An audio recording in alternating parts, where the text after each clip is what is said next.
반갑습니다. 오랜만에 또 같이 이렇게 얼굴 보면서 예배하니까 너무 좋네요. 오늘 이 예배가 우리 청년들에게 또 개인에게 수고와 그런 무거움이 되지 않고 또 하나님께서 진짜 주시는 진짜 안식, 깊은 쉼, 행복이 되었으면 좋겠습니다. 우리 말씀 한 장 같이 보겠습니다. 신약 성경 요한복음 18장 말씀입니다. 신약 성경 요한복음 18장 25절에서 27절 말씀을 제가 봉독해 드리겠습니다. 시몬 베드로가 서서 불을 쬐더니 사람들이 묻되 너도 그 제자 중 하나가 아니냐. 베드로가 부인하여 이르되 나는 아니라 하니 대제사장의 종 하나는 베드로에게 길을 잘린 사람의 친척이라. 이르되 내가 그 사람과 함께 동산에 있는 것을 내가 보지 아니하였느냐. 이에 베드로가 또 부인하니 곧 닭이 울더라. 오늘 말씀은 잘 아시다시피 예수님께서도 예언하셨죠. 베드로가 부인할 것이다. 그래서 그 베드로가 이제 부인하는 장면의 말씀입니다. 이스라엘 사람들 유대인들은요 하나 가지고 있는 그 꿈이 뜨거운 게 하나가 있는데 그게 메시아 사상이에요. 메시아가 올 것이다. 네. 여기에 모든 유대인들이 다 꿈을 가지고 있거든요. 다 품고 있어요. 그래서 지금도 유대인들은 이 메시아를 기다리고 있죠. 사실 예수님께서 메시아로 이 땅에 오셨는데 그 예수님의 죽으심을 보고 또 예수님의 그런 사역들을 보고 유대인들은 예수님을 거부하죠. 메시아로 믿지를 않죠. 그래서 우리는 재림을 기다리잖아요. 예수님의 재림을. 그리고 몸의 부활을 기다리고 부활 신앙을 우리가 믿고 사는데 유대인들은 지금도 심판주로 오실 메시아를 기다리고 있어요. 그런데 왜 이런 메시아 사상을 유대인들이 가지고 있냐? 우리가 구약 성경을 보고 또 이스라엘의 역사를 보면 금방 알 수 있거든요. 정말 한 많은 백성이죠. 사람들이에요. 한 번도 이렇게 순탄한 적이 다윗 왕 때, 뭐 솔로몬 때 잠깐 빼고는 거의 다 뭐 침략당하고 뭐 어쩔 때 노예 생활하고 포로로 끌려가고 또 뭐 강대국들한테 다른 민족에게 지배당하고 그런 수치를 너무 많이 당해왔죠. 그래서 이스라엘 역사가 뭐 크게는 7번 정도 그렇게 포로로 끌려갔다 반복하는 역사잖아요. 그래서 메시아 사상이 다른 게 아니라 자기들을 마지막 때 영원히 거기서 우리를 자유롭게 해방할 수 있다. 그 메시아가 올 것이다. 그래서 예수님 전에 세례 요한을 그 당시에 이스라엘 사람들은 메시아로 여겼어요. 그래서 세례 요한은 엄청 많은 사람들이 따르죠. 그러다가 또 예수님이 오시니까 예수님이 메시아다 생각을 하고 또 예수님을 많은 사람들이 따릅니다. 그래서 그 예수님의 그 많은 사람들이 따르는 그 중에서도 몇 가지 예를 들어보면 벳세다 광야에는 그 어린아이하고 여자를 빼놓고도 한 5천 이렇게 모이거든요. 5천 정도. 예수님의 사역 때문에. 뭐 생각을 해보시면은 그때 당시에 뭐 카카오톡이나 우리가 뭐 핸드폰이나 연락할 수 있는 수단이 없잖아요. 그런데도 그런 소문들을 듣고 모인 사람만 해서 여자와 어린아이 빼고 5천 명. 그리고 그뿐만이 아니라 뭐 예수님이 가시는 곳마다 그게 뭐 작은 마을이라고 할지라도 수많은 사람들이 그런 소문을 듣고 예수님이 이 마을에 오신다, 농성도 예를 들어서 오신다 하면은 난리가 나는 거예요. 예수님 만나기 위해서, 예수님 보기 위해서. 그래서 오죽했으면은 설교를 예수님께서 하실 때, 말씀을 전하실 때 사람들이 하도 그런 인파들이 막 몰려오고 막 불어닥치고 막 미니까 예수님이 어떻게 설교를 하신지 아시죠? 강가에 배를 띄워놓고 거기 위에서 이제 설교를 하시잖아요. 사람들이 그 해변가 그 물가에 서서 이제 말씀을 거기까지 붙어서 말씀을 듣고 그만큼 많은 사람들이 다 몰려오는 거죠. 그 중에서도 이제 클라이막스는 이거죠. 이제 예수님이 예루살렘 성에 입성하실 때, 예, 이때가 하이라이트죠. 그래서 거의 그 예루살렘은 거의 그거잖아요. 뭐 정치 1번지잖아요. 예, 그런데 여기에 있는 모든 사람들이 다 모입니다. 그래서 뭐 난리가 났죠. 뭐 군사들도 막 출동을 하고 막 이런 유대인이나 뭐 대제사장 그런 분들도 다 긴장하고 있고 드디어 메시아가 예루살렘 성에 오셔서 우리를 진짜 이제 해방시키겠구나. 예.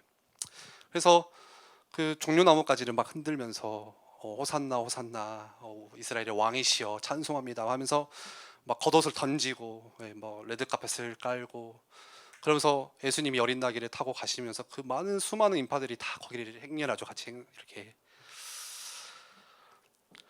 그리고 그렇게 영접을 합니다. 그리고 수많은 뭐 무리들만 있었던 게 아니라 제자 있었잖아요. 제자. 예, 진짜 제자. 그 중에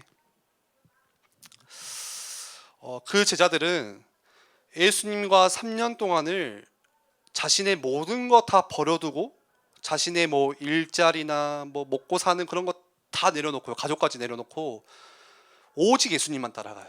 완전 올인해요.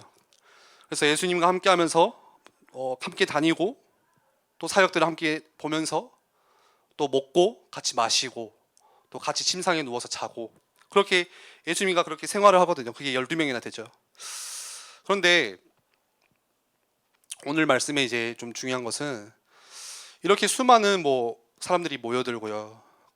그리고 3년 동안을 다 버려둔 제자들이 있었는데 정작 중요하게 예수님께서 십자가를 지실 때가 딱 오니까 다 떠나가잖아요. 예. 수많은 군중들도 예수님을 떠났고 심지어는 제자들도 떠났고 다른 사람은 다 떠나도 나는 절대 예수님을 버리지 않겠다고 했던 베드로도 예수님을 부인하죠. 그게 오늘 이제 말씀이잖아요. 왜 예수님을 그렇게 다 버려두고 막 쫓아가고 자기 것 다 내려놓고 가족까지 버리고 따라갔는데 왜 마지막에 그 결정적인 순간이 왔을 때 예수님이 떠나게 되었을까요? 첫째는 그냥 인간적으로 생각해 봤을 때 첫째는 물론 용기가 없었기 때문에 그러겠죠. 그럼 당연한 거잖아요. 네. 용기가 없고 두려운 거죠. 그래서 많은 사람들이 혹시나 죽을까봐 실망하고 이제 용기도 없이 떠나가고 그래도 이제 베드로는요 오늘 베드로가 나오는데 이 앞에 보면요 나름대로 꽤 용기 있던 사람이에요. 베드로는 진짜 좀 무식한 사람이거든요. 어떤 일이 있었냐면은 예수님이 잡혀가시니까 베드로가 어떻게 하죠? 칼을 빼가지고 그 대제사장의 종의 귀를 이렇게 딱 쳐버려요. 베어버려요. 예수님이 칼을 칼집에 넣어라 이렇게 하잖아요. 그렇게 하면은 내가 잔을 마치지 못한다. 네, 그런 일이 있었죠. 굉장히 어떻게 보면 뭐 나름대로의 연기를 가지고 있는 사람이지만 그런데 정작 중요한 것은 그런 한낱 인간의 용기로는 끝까지 믿음을 지킬 수가 없다는 거예요. 우리에게 있는 어떤 의지나 또 뭔가의 결심이나 각오 있잖아요. 예. 이걸로 신앙을 끝까지 지킨다는 것은 좀 무모한 일 같아요. 그거는 좀 불가능해요. 예. 그래서 예전에 목사님도 뭐 소명과 뭐 사명 뭐 이렇게 말씀하셨는데 이게 두 개의 밸런스가 중요하다고 말씀하셨잖아요. 보통 선교단체들이 이 사명에 다 이렇게 여기 생을 거거든요. 사명은 가지고 막 열심히 뛰어요. 막 선교도 들어가고 사역들도 해나가고. 근데 이쪽이 좀 흔들리다 보니까 이게 쭉 가면 좋은데 계속 내가 막 사명감 있게 막 불타면 좋은데 그렇지가 않잖아요. 식잖아요. 예, 불도 꺼지잖아요. 그러니까 이게 선교단체가 지속을 못하는 선교단체도 꽤 많고 또 반대로 뭔가의 소명은 가지고 있는데 이런 사명감 없이 또 이렇게 뭘 해야 될지 몰라서 하는 사람들도 있고 그래서 어쨌든 간에 우리에게 있는 뭔가의 그런 뜨거운 의지나 결심이나 각오 가지고는 내 믿음이나 신앙을 끝까지 지킨다는 것은 불가능해요. 베드로도 막상 예수님이 십자가에 달린다고 하니까 혹시나 자기도 그 고난을 당하지 않을까, 십자가를 지지 않을까. 그래서 다 도망가고 흩어지고 모른 척하고 가잖아요. 부인하고요. 그런데 이 비겁함 또 이 용기 없는 것보다 더 중요한 사실인데 그것은 왜 떠나갔을까? 도대체 왜? 그거는 예수님과 다른 꿈을 가지고 있기 때문에 그래요. 예수님이 이 땅에 오시고 이 땅에서 사역을 하시면서 가졌던 꿈이 있었어요.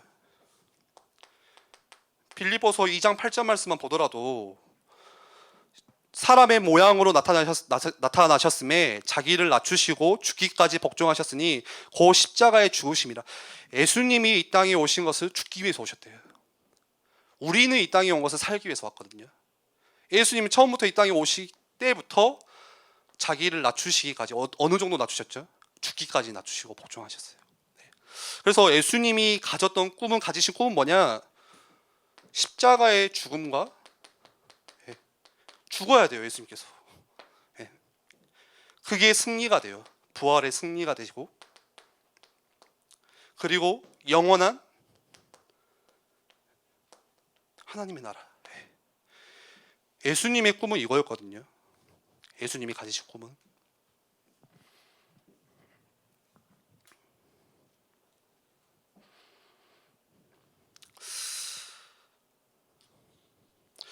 그런데 제자들은 예수님과 함께 마시고 침상에 누웠지만 전혀 다른 꿈을 가지고 있었어요. 심지어는 그 예수님께서 부활하시고 나타나시잖아요. 그 제자들이 진짜 메시아였구나 깨닫잖아요. 진짜였구나. 그러면서도 또 묻는 게, 그래서 이스라엘 나라의 회복하심이 언제니까? 다른 꿈이죠. 이스라엘 그 제자를 또 가졌던 꿈은 결국에 이스라엘이 언제 회복됩니까? 이거잖아요. 그리고 이 베세다 광야에 있던 많은 사람들은 떡과 물고기를 먹여주고 배불렀기 때문에 예수님을 따랐어요. 다른 꿈을 가지고.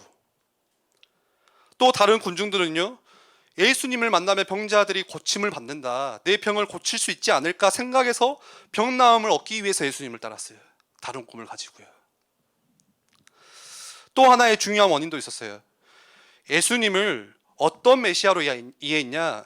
정치적인 메시아로 이해했어요. 메시아는 메시아인데 정치적인 메시아. 다른 꿈. 이거는 예수님이 주신 꿈도 아니에요. 그 사람들의 꿈, 이스라엘들의 꿈. 그래서 로마 압제 속에 있기 때문에 예수님이 로마를 완전히 이기시고 우리를 그 속에서 회왕시키실 것이다. 여기에 대한 꿈. 그토록 힘들었겠죠. 자신이 이스라엘 사람이 다 벌어도 그거 다 세금으로 내야 돼요.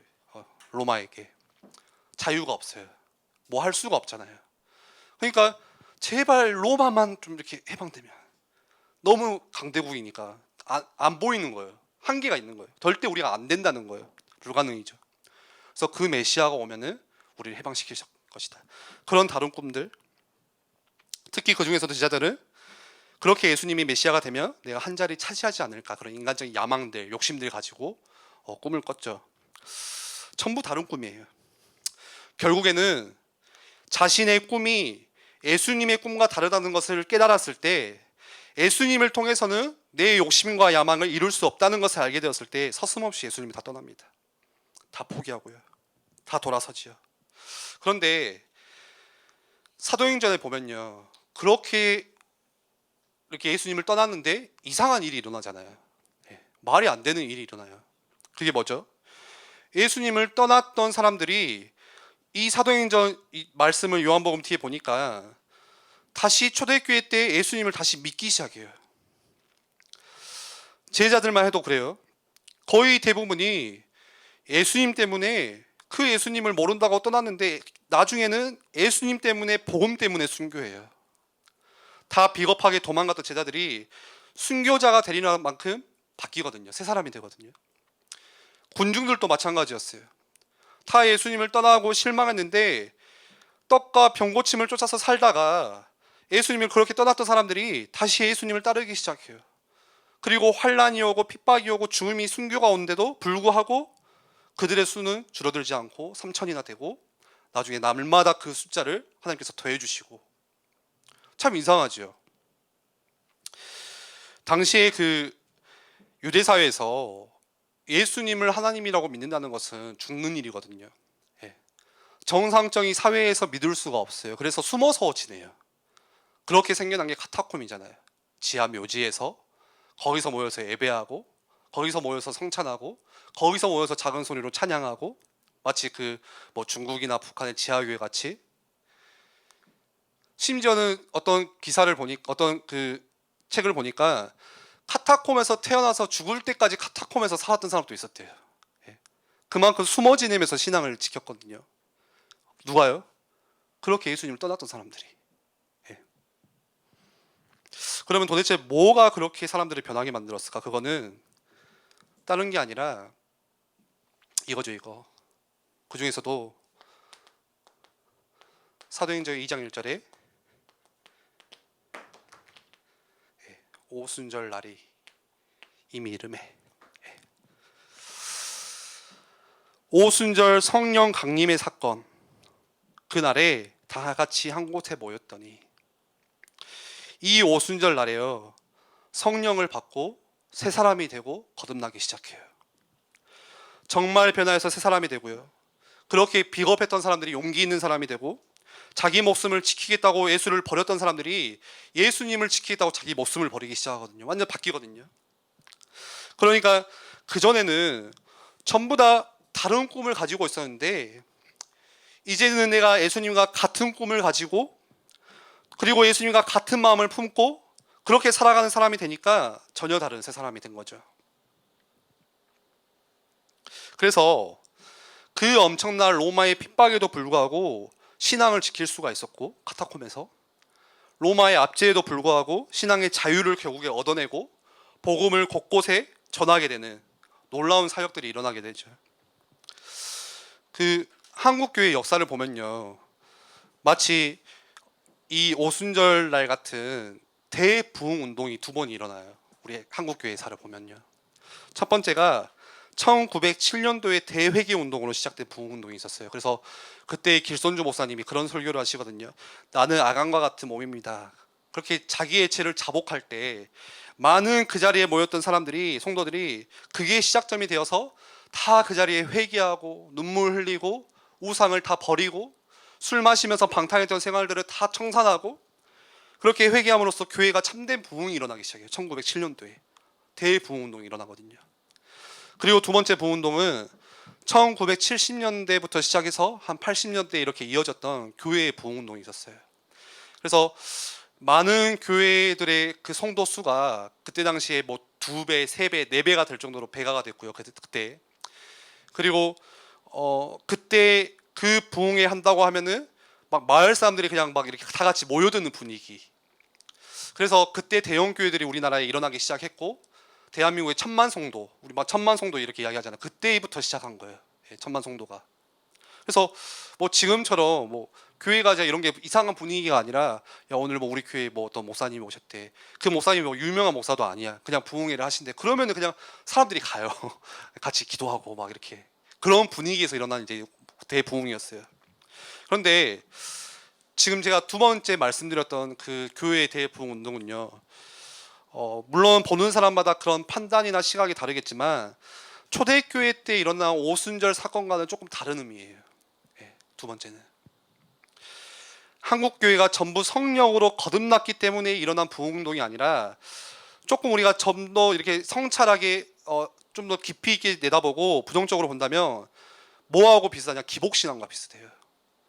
그 1980년대에 성도님들의 마음에 뭐가 들어왔냐면은, 예수 믿으면 부자 된다, 예수 믿으면 성공할 수 있다, 예수 믿으면 병 고침 받을 수 있다. 마치 이런 것처럼 내가 교회 가고 부흥에 참석하면은 내가 형통할 수가 있고, 내가 뭐 내 사업이 잘 될 수가 있고, 성공할 수가 있고, 내 자녀가 잘 될 수 있다. 그래서 이런 것 가운데서 시작된, 그런 불신 가운데서 시작된 운동이었어요. 1980년도에. 1970년도 그렇게 80년도에 시작된 한국 교회 운동이 어떤 운동이냐면, 오늘 이 말씀과 같이 예수님과 다른 꿈을 가지고 예수님을 그 꿈을 가지고 쫓았던 사람들과 크게 다를 거 없는 부흥운동. 그게 지금 90년도, 2000년도 지금 이렇게 이어지거든요. 예.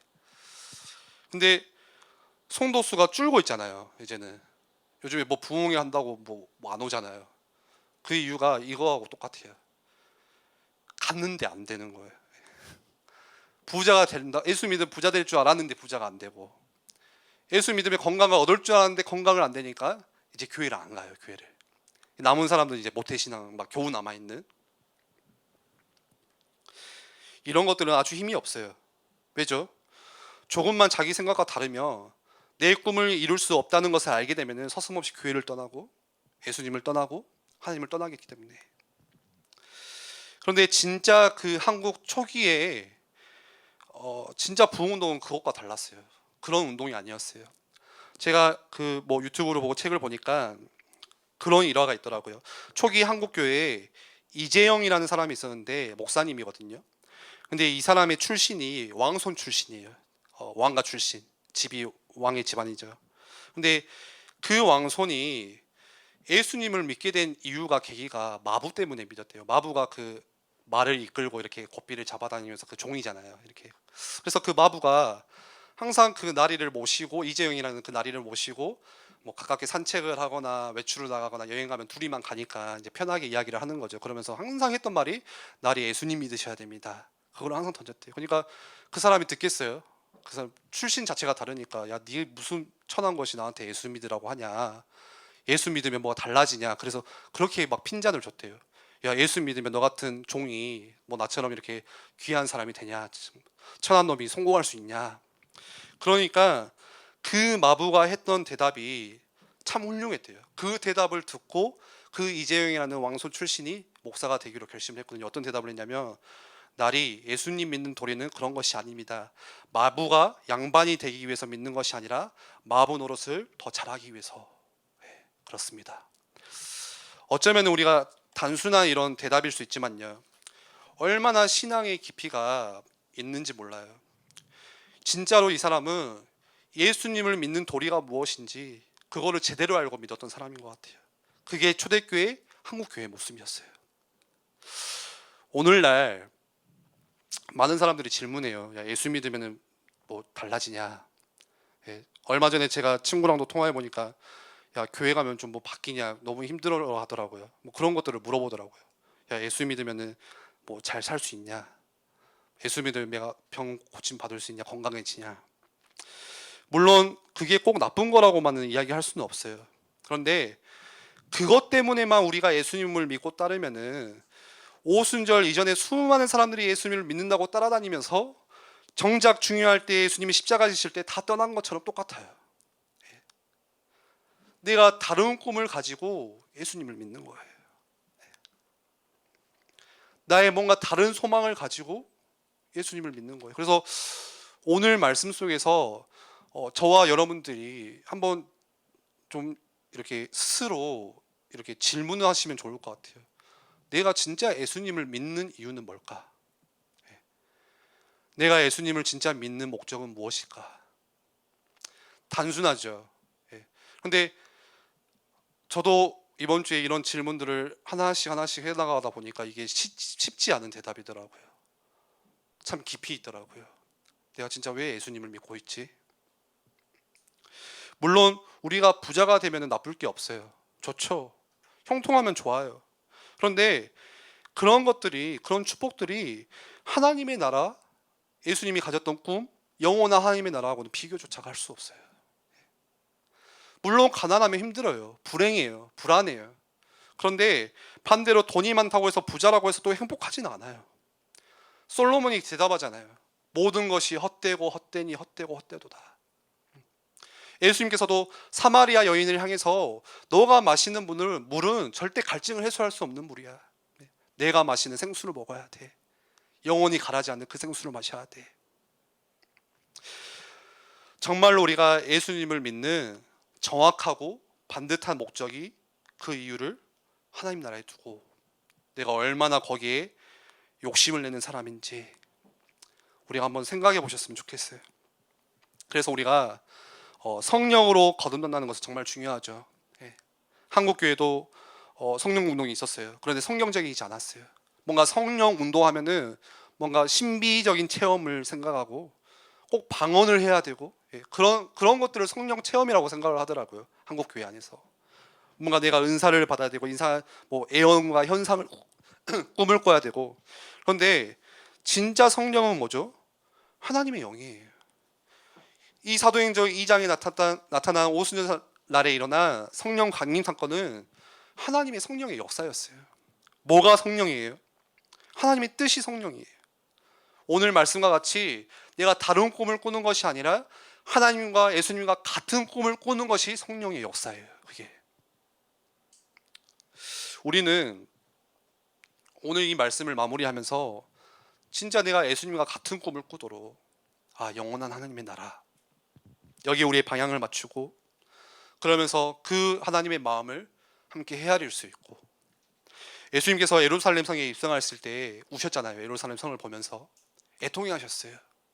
장차 일어날 그 사건들을 아시고 그 마음을 우리가 같이 헤아릴 수 있고, 그렇게 성수가 믿음을 가지고 끝까지 갈 때 예수님을 부인하지 않고 평생 예수님을 따라갈 수 있는 자가 될 수가 있습니다.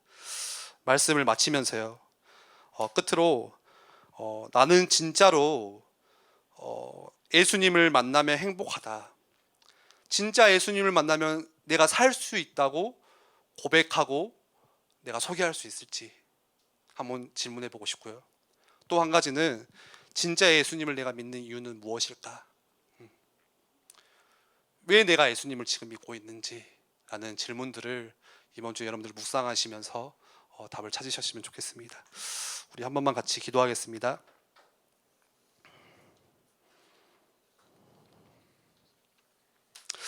혹시나 내가 예수님을 믿는 거 너무 두리뭉실하게 믿고 있지는 않은지, 또 정말 우리가 이런 군중들과 같이 뭔가 내 꿈을 가지고 이런 것들을 하나님이 이루어 주시기를 희망하면서 혹시 예수님을 믿고 있지는 않은지, 이 시간 우리 말씀 붙잡고 한 번만 같이 기도하겠습니다.